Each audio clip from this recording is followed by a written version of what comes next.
Koran, den du immer liest, wo hast du den her? Hast du den gekauft oder wo?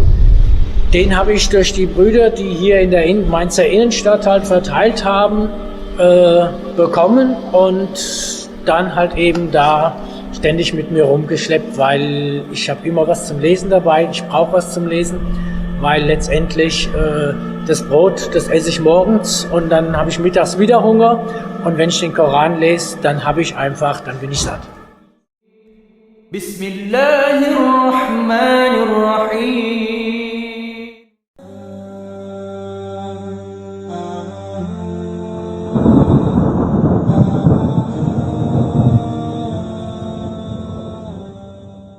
Wie geht's dir? Mir geht's gut, danke. Alaikum Salam. Ich bin der Ibrahim, ich bin 59 Jahre alt und vor circa 2 Monaten zum Islam konvertiert. Maschallah.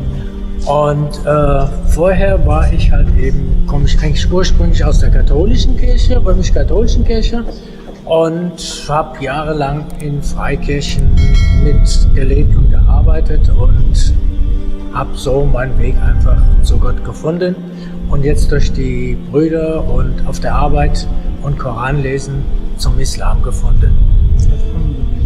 Und das hat halt eben mein Leben, früher hätte ich gesagt, auf den Kopf gestellt, heute sage ich, es hat mich auf die Füße gestellt und ich habe für mich einfach endlich nach vielen Jahren die Ruhe und den Frieden gefunden, den ich jahrelang gesucht habe.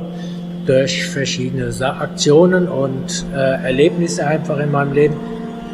Für mich war eigentlich eine wesentliche Sache in meiner Jugend, dass ich sehr viel, sag ich mal, auf Beerdigungen war, weil in meinem Umfeld ziemlich viele Leute gestorben sind.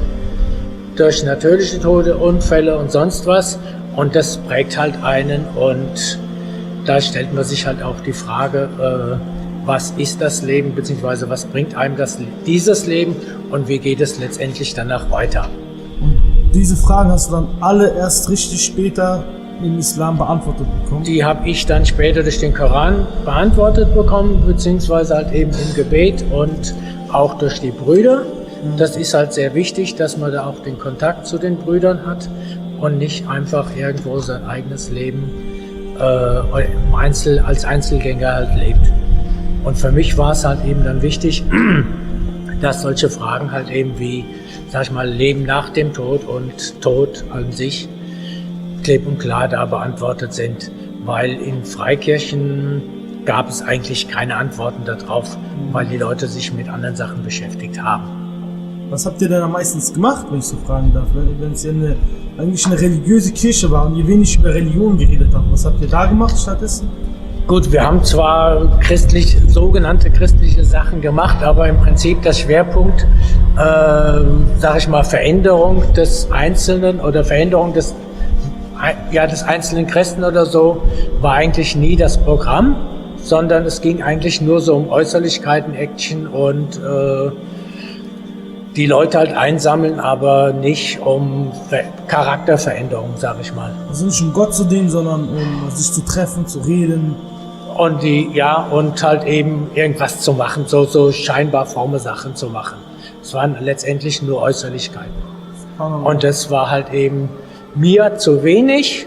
Und gut, zum Teil bin ich dann halt auch durch die Arbeit einfach, weil ich im 3-Schichtbetrieb gearbeitet habe, dann da weggekommen.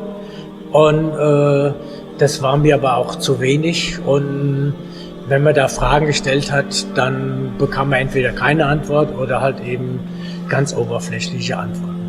Und diese Antworten haben dich nie richtig überzeugt und auch nie dein Herz richtig berührt, oder? Die waren schon, sag ich mal, gingen auch ins Herz, aber sie haben nicht letztendlich die Veränderungen herbeigeführt, wie jetzt, sag ich mal, die ich in den letzten 2 Monaten durch Koranlesen, Gespräche mit den Brüdern oder halt eben durch das Gebet erlebt habe, weil das, was ich in den letzten 2 Monaten halt erlebt habe, das ist eigentlich mehr als das, was ich die letzten 30 Jahre erlebt habe. Weil ich halt eben sehr viel lese und halt eben auch die Bibel gelesen habe und mich mit, sag ich mal, mit Theologie beschäftigt habe. Aber es hat halt eben keine Veränderungen in dem Sinne gebracht, dass ich sagen konnte, das ist es. Es war halt eben, ich sag mal, die Vorstufe und es war, sag ich mal, für mich notwendig, um den letzten Schritt zum Islam halt eben zu machen. Diesen Koran, den du immer liest, wo hast du den her? Hast du den gekauft oder wo? Den habe ich durch die Brüder, die hier in der Mainzer Innenstadt halt verteilt haben, bekommen und dann halt eben da ständig mit mir rumgeschleppt, weil ich habe immer was zum Lesen dabei, ich brauche was zum Lesen, weil letztendlich das Brot, das esse ich morgens und dann habe ich mittags wieder Hunger und wenn ich den Koran lese, dann bin ich satt. Also das heißt, sogar durch das Koranlesen bist du so abgelenkt und so vertieft, dass du sogar quasi das Essen vergisst, aber trotzdem keinen Hunger hast. Richtig, weil das einfach das Herz die Seele satt macht. Das Herz satt macht. Das sagt auch Allah im Koran. Allah sagt im Koran, und das Gedenken an Allah, an den Schöpfer, beruhigt das Herz. Subhanallah. Und das ist das, was ich eigentlich in den letzten 2 Monaten erlebt habe. Und das Interessante ist, dass selbst Arbeitskollegen, die mich schon seit 10 Jahren kennen, auf mich zugekommen sind und haben gesagt, was ist los mit dir, bist du Moslem geworden, weil die einfach die Veränderung bei mir in meinem Leben gemerkt haben. Also zum Positiven? Zum Positiven, ja. Wie war das so, als du den Koran gelesen hast? Dein Gefühl, als du das erste Mal so richtig den Koran gelesen hast und gemerkt hast, boah, das beantwortet alle meine Fragen. Es war zum einen schon mal, sag ich mal, einfach der tiefe Frieden und die Ruhe, die in mein Leben reingekommen sind. Und zum anderen halt eben musste ich halt manchmal schweren Herzens den Koran zur Seite legen, weil ich halt einfach irgendwann auch ins Bett muss und dann aufhören musste. Aber letztendlich erlebt habe, dass der Koran einfach wirklich tiefer reingeht ins Herz und mein Leben halt und vor allem auch meine Gedanken verändert hat letztendlich. Also durch das Lesen hast du gemerkt, dass dieses Buch ist direkt von meinem Schöpfer. Es ist eigentlich für mich, es ist zwar, sag ich mal, ein Buch, aber es war für mich nicht ein Buch wie jedes andere, sondern es ist einfach, als Allah letztendlich sein Wort lebendig gemacht hat. Das war also nicht ein Buch lesen oder ein Koran lesen, sag ich mal, wie manche Leute verstehen, sondern es war wirklich ein direktes Reden von Allah zu mir, und weil ich zwischendurch immer wieder Stellen gelesen habe, die man so eigentlich nicht liest.